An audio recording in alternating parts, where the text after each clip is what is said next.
Ed Cameron's, now Al Bielek's, journey through time started when he jumped off the USS Eldridge in 1943 during the Philadelphia experiment.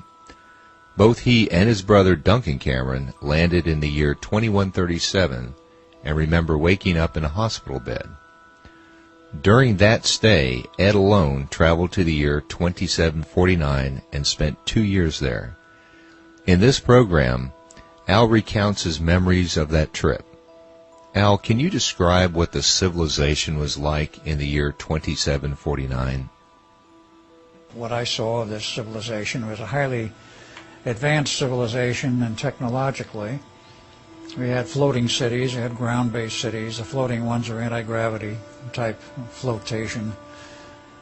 2,100, 2,200 stories, like the cities are 2.5 miles high. And in retrospect, I looked at that and says, now how the blazes, with any of the materials that we know in the 20th century, how could they build anything that would sustain that kind of weight from the stories above it?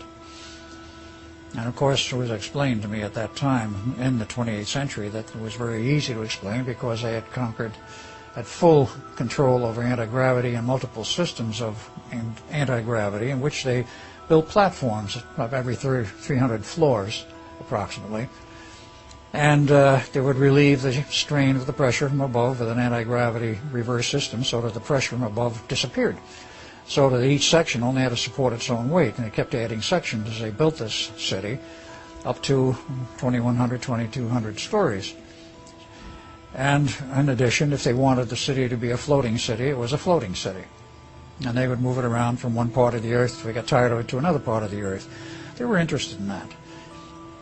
And I told them about the system of governing, if you will, which was a totally synthetic system, actually, in synthetic intelligence computers. They were moderately interested in that. I said they had one in each city.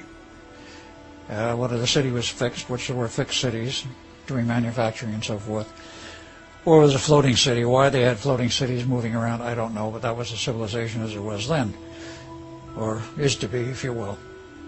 And I started to ask questions. I had friends there, and I stayed long enough to learn all about the functions of the city and the fact that this synthetic intelligence was a highly radioactive crystalline formed structure, so far as I could tell, because I was called in for an interview, and to be interviewed you had to put on a lead-lined suit completely radiation proof, because in the room where this computer was, where you were interviewed, which computer, if I can call it that, was a huge crystalline structure floating in the middle of the room. No physical connections to anything we could see. And it would interview you telepathically. And I was called in for more than one interview. And I gathered the structure of the society at that time was purely socialism, 100% pure socialism. Everything was free. There were no banks, there was no money.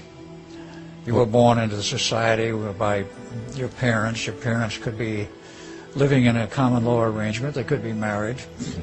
You could be raised by your parents, or you could be raised by the state. Well, what did the computer want to know from you? Eventually wanted to know what I was doing there and what I knew about how I got there. At that point, I didn't remember anything about how I got there.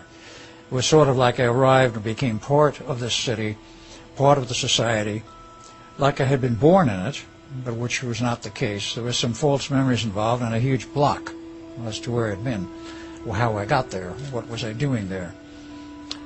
I sort of absorbed the place and became part of me, and I became part of it, so to speak. And one tour guide I became very friendly with, as I found out much later. Isn't that what you were? You were a tour guide, weren't you? I became a tour guide of sorts because I adopted this profession. Everybody was expected to get an education, a minimum education, and then, of course, contribute something to society, do something useful. Whether it's manufacturing, being a tour guide, a scientist, an engineer, whatever, manufacturing.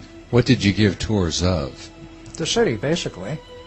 To because tourists? Because people or? came to these cities from elsewhere on the planet, and they would like to see all of the workings, particularly the floating cities, where did they go, what did they do, and the cities based on the ground had these transportation tubes, they called acceletrons.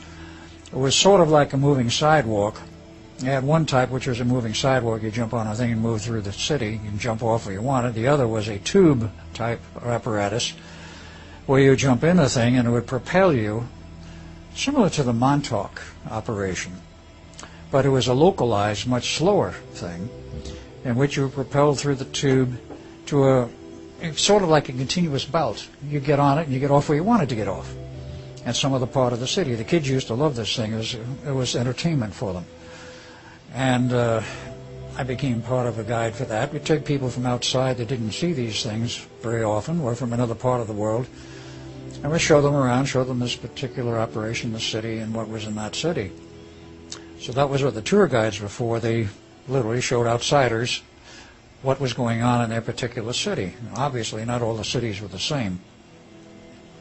But it was interesting that there was no external structure of government other than the local government of each city. It was a city-state, if you will, i.e. each city was a rule and a law unto itself, though they all followed a common format in terms of the fact that each city was ruled by the synthetic intelligence. And as I found out, each synthetic intelligence unit was connected to the rest. So there was a worldwide network, a worldwide web, if you will. Well, I asked a lot of questions. Well, what about war? What's that? Unknown.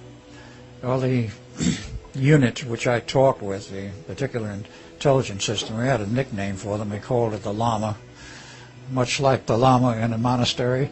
The Dalai Lama. Yes, much like the Dalai Lama, if you will. I asked them, well, wasn't there war in the past? They said, oh, yes, we had wars in the past. I said, that's long gone. I said, are there any armies, standing armies, or military operations, military organizations? None. No soldiers? No. No military? No. No Navy? No. No Air Force? No. No satellite system? You wouldn't answer that one. Well, do you have means in case of something like an invasion from outside? Suppose somebody from outside wanted to come in and take over the planet. Do you have means of defending yourself? He said, yes, we do.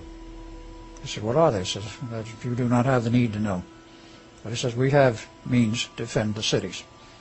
Apparently they had, shall we say, built-in armaments, perhaps high-powered laser systems, perhaps more advanced systems. I don't know. I never found out. But they had the means to defend each individual city as such.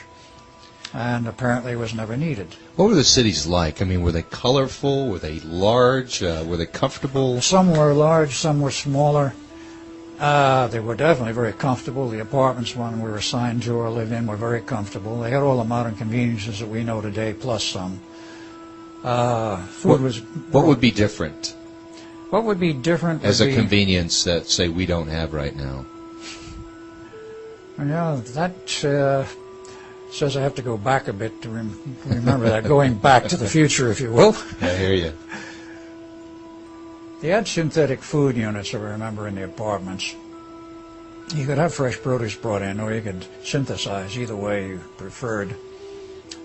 They did have restaurants, and there were, of course, stores to go shopping in. You could buy stuff if you wanted to. Buy, of course, is a misnomer.